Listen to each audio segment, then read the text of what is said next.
This Gemara is very scary Gemara. Very scary. I'm going to read this Gemara, very famous Gemara. The Gemara brings down that there was two major Rosh Yeshivas in Yerushalayim. One was Chizkiyahu the king. He had 110,000 Talmidim in Yerushalayim. But there was another Rosh Yeshiva, bigger than him. He had more students, 20,000 students more. He had 130,000 students in Yerushalayim. So when Sancheriv came to Yerushalayim, the majority, 130,000 Talmidim with Shevna, they decided that the right thing is to bend and to accept the proposal of Sancheriv to conquer Yerushalayim, to surrender. But Chizkiyahu, he didn't want. He didn't want. Obviously, the Novi told him.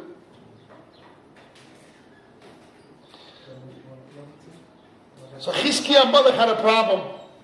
Majority of the rabbis, with their Rosh Yeshiva Shevna, their leader, saying to surrender. And he's the minority. What do you follow, majority against minority? That's a rule. So he came to the conclusion, he said, Kesher shel reshoyim eino min haminyan. Since they're wicked, so therefore I cannot count majority through Rashoyim. What, Shechna is a Rosh or Rosh Yeshiva? Yes, I will come on to that's my main Musashos. Why Shevna, this Rosh Yeshiva, which I had a very charismatic Rosh Yeshiva, he had more students than Chizkiyahu HaMelech, 130,000 students, all in Yerushalayim. Why he was a Rosh? The Gemara says a whole story that he went and he surrendered, but he went in front of all his students, and when he left Yerushalayim, the doors came, Gabriel, the angel, when he went out, Shevno, Nofikim Siyosa Lotzes Yerushalayim, Ulashim Chacheri, Shevno went out of Yerushalayim, and he went first as the Rosh Yeshiva to surrender to Sancheriv. Came Gabriel, the angel, Gabriel HaMalach, also Gabriel, Achdei Ledosha Be'apei Meshari Yosef. He took the two doors and he attached them together, and he was all alone outside of Yerushalayim. Omulei Meshari Yosef Echo, where's your group? Where's the 130,000 students of you that you wrote to them in a letter that you agreed to accept our kingdom, our ruling? Omar Odrubi said they retracted. Omulei, so they told him, if so, Ahuchi Kamechai Chesbon, you made a joke out of us. We were all prepared, ready, that majority of the city is surrendering. It was a joke. It was only you. What they did, Nakvu Ba'akevov. Unbelievable. They made holes is a cave. A cave could be two meanings. A cave means his heel. A cave means also his limb. Yesoid is Bris Milah. V'taluhu beznav ve'asuseim. They hanged him with the tails of the horses. They rolled him. They dragged him. Alakoitzim on thorns, the balkoni type of thorns. Very strange. What a death! What a punishment! Mita Meshuna, what a punishment! Omar Rabbi Elazar, very scary. Rabbi Elazar says, you know why? Shevno balano yo. Shevno was a person of pleasure. Rashi has two pirushim. What does it mean he's a man of pleasure? Kemashmoy, like the simple meaning. Veyesh oini mishkav zocho. Some say he was a feigale. Mishkav zocho. He was, I say in English, homosexual. Okay, two pirushim. So the Maharsha explained as follows. Shevno, I mean in the Maharsha. Shevno balano. So listen what he says. Very scary.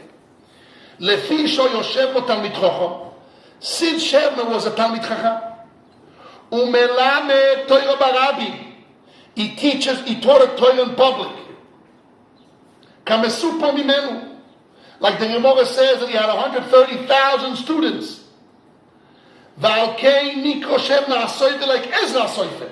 He was called Shevna the scribe. He was a man master of the Torah. He knew Kol HaTorah was a master of the Torah, bigger Rosh Yeshiva than Chizkiyahu, man of the prophet. Bigger than him in knowledge. So that's why Rablozo teaches you, Ve'omar, Sha'al Titma. Don't wonder, Ma shigdiach tafshiloi kol kach barabi. Don't wonder why you got such a big punishment. Sha'arei, Kvair HaKosh, because the Torah testifies about him. Shoyobal HaMoho. He was a man of pleasure.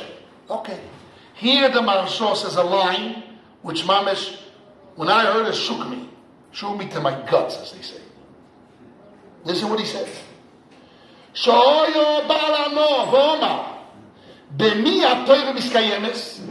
Chazal teach us who is the person that the Torah established itself by him. Who is that man? B'mi shemeimis atzmo holeo. Only one who kills himself, dies on the Torah. He kills all his desires of the Torah. When he's learning Torah, everything is dead. No pleasures, no vacation, no food, no nothing. Meimis atzma aleo. Veloi bebale anois. Not a person which is a person of pleasure. You be a big Rosh Yeshiva. Big Rosh Yeshiva. Learns Torah day and night. He was called Shevna Asoifer. He was a scribe, means the whole Torah, his knowledge, he knew the whole Torah. But if I want to define this man, this is my understanding in the Maharsha. Which daf is that you want? Daf Chavrav Amud Beis. Where? In Sanhedrin.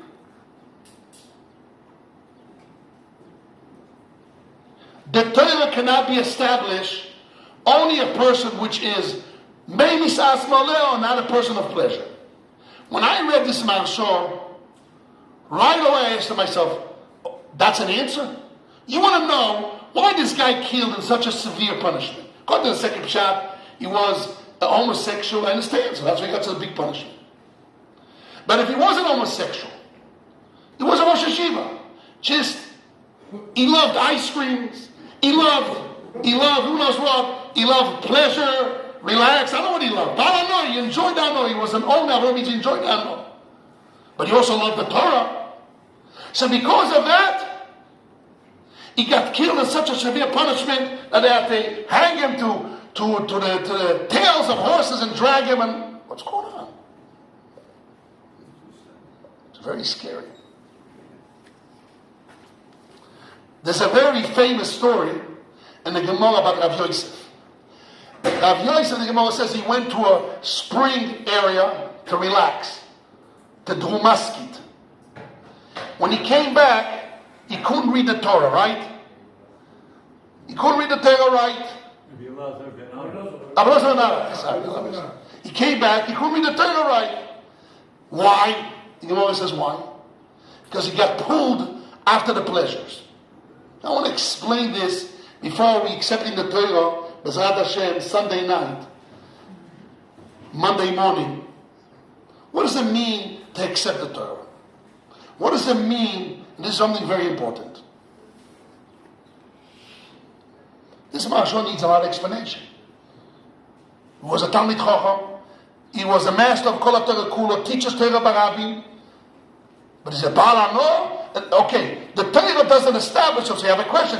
How can the Torah stay by him? How would he remember the Kol HaTorah Kula if he was Baal Ano? The Torah should run away from him. But why the Torah did not make him in it? And why the Torah didn't make him in him? And the Torah of Rabbi. They make him. The answer is, the question is, what's your essence? This I want to explain. This is especially for us that we're learning Torah for many years. I mean, here, unfortunately, we don't have too many boys here, single boys. But the Talmidei Chacham, they learn Torah for many years. There's a very, very deep, piercing muscle to ourselves. A person has to think, where are you? What's your essence? Where's your essence? There's a famous statement, very famous story of Rav Shach. Rav Shach, one of his students, a big Talmid Chacham, his children all went away from Torah. So he came to complain to his Rebbe, Rav Shach, why all my children didn't pick up my love of Torah, my value of Torah. So what my father used to bring that story many, many times. So he said, Rav Shach asked, he brought the child, and he asked the child directly, why don't you want to do what you really father loves and care? The nature of children is to follow the parents' desire. So he says, my father doesn't love the Torah. He loves Shuman more than Torah. What? Rav Shach says, what? He says, very simple. He loves Shuman more than Torah. What do you mean? When he learns Torah, I can bother him. Listen questions, phone calls, can stop. But when he eats the chulent, nobody can come near him. If you bother him eating chulent, he'll kill you. So what I picked up from that? That what is his name? What is his essence? His essence is what? Anoho Torah. Pleasure. What do you do? My father used to say, bless his memory, there's a big shvach of Rabbi Goldstein, my father. What my father used to tell us and teach us, he did himself. What do you do in your spare moment? You watch a little bit of movies, TikTok, Instagram, want to relax. What do you do in your relaxed time? You read noble books, or you read Moreh Nevuchim, you read Torah and Existence of Rabbi Zimmerman, easy stuff, philosophy. What do you do in your spare? What do you enjoy to do in your spare moment? It says Shalas and Shuvas, Rebbe said. What? The Rebbe said Shalas and Shuvas. Shalas and Shuvas, interesting questions and answers. Where's your heart? Where's your essence? Very scary. Which means the essence is pleasure, but you're giving time to Hashem, or your essence in Hashem, and everything you do and relax and food and enjoyment is for Hashem too, to have energy to go back to Torah. But it's not only words. Your children can pick it up who you are. I was in a Levaya. One of the people of the Ashby Yeshiva that died. And the children said, oh, our father, he loved Torah, and that was his essence. That's what his essence. But I heard other people say, not his children, oh, he also loved to travel, he also loved that. But the children really knew that what was his essence was Torah. And that's already a big rebuke, a piercing rebuke to ourselves. We have to really measure ourselves. Now I'm accepting the Torah. It's not enough that I accept to learn Torah. I'm going to accept by myself to get up in the morning, do Seder Aleph, get up in the afternoon, Seder Beis. It's not doing. It's your essence. You're Baal Torah or you're Baal Ano. And that's what the Maharsha says. Doesn't go together. She'natei miskayemes doesn't mean that he's not attacking that the Torah couldn't be established, means the knowledge of the Torah could stay by him if it's a Baal Ano. No, it means that really, who are you? The Torah means the Torah cannot be only the person that is Ach V'Rak Torah, that his essence is a Baal Torah. If you're Baal Ano, you're not a Baal Torah. It doesn't go together. It's either or. There's no two things. There's no Baal Torah and also Baal Ano. I can have both worlds. There's no both worlds. There's only one world. Or Baal Ano, or Baal Torah. Double bifuchim. Double Vifuchim. This is the Chiddush. There's the Chiddush. There's double Vifuchim. Doesn't go together. Talk about an essence of a person's. Only Hashem, the Torah was Megale. Abulot says that he was a big Rosh Yeshiva, great. But Hashem knew that his bottom line essence was a Baal Ano. And really, there's the real truth. All those Rosh Yeshivas that are really Baal Ano, in the end, everybody runs away from them. Because they see that they're not truly inside the Torah. They don't really truly inside love Hashem and help Hashem. Rabbi Yaakov Adas told me that Rabbi Kadur, before he gave a bracha to people, he had a big siyata shema. He says it wasn't pronounced Kedoshim. His father wasn't not. He was a simple person. He didn't come from any special family. He had tremendous siyata shema in his brachas. Whatever he said, it was miskayim. Why? He was a simple person, but when he gave a bracha, he said he had kavan. I'm doing now mitzvah of after kamoicho. The Jew is suffering, and I want to help him, and he feels good. I give him a bracha. I give him a bracha, and he gave a full hour with a kavan of mitzvah. It was totally no self there. So his brachas was mikayim. Where are you? Where are you? Learning Torah 10, 20, 30, 40 years. Who are you? You're Baal Ano. I learned Torah in Yeshiva. I have my time, my cup of coffee, my relaxation time. Who are you? The Torah doesn't go together. It's either or. Now this is scary for beginners. Wow. He asked me all my heart. All my heart. Yeah, I'll give you a little slowly. You're right. In the beginning of the day, you start with a little bit of gain, you gain some money, you gain kavod, you gain a good shidduch, you learn a couple of hours, there's ben azmanim, I've started to say ben azmanim is kodesh kodoshim, because you have ben azmanim, I learn Torah, but in the end, there's no zmanim, ben azmanim, there's no relaxation, there's only Torah, nothing else. Torah, that's what you enjoy, not your essence. And if you don't get there, you're not getting there, or you don't have the kavanah together, you're not really a ben Torah. You're out of it. You're totally out of it. You missed it. You're out, you're totally out. That's very, very scary marshal. Very scary marshal. They're very big, piercing mussar of ourselves. Hashem should give us the bracha. That when we marching towards Kabbalah Torah on Sunday night, Monday morning, that at least in our kavanas, in our heart, that we want to be that bnei Torah, balei Torah, not balei ano, balei Torah, v'rak Torah. Okay? You need to relax and this. You do that in order to have energy to learn more Torah, but that's only what we want. Or at least we're striving for that. So, or at least let's daven for that. Pray for that. So you give us the bracha to be there and to be Baalei Torah and Mekabel Torah B'leiv Sholem.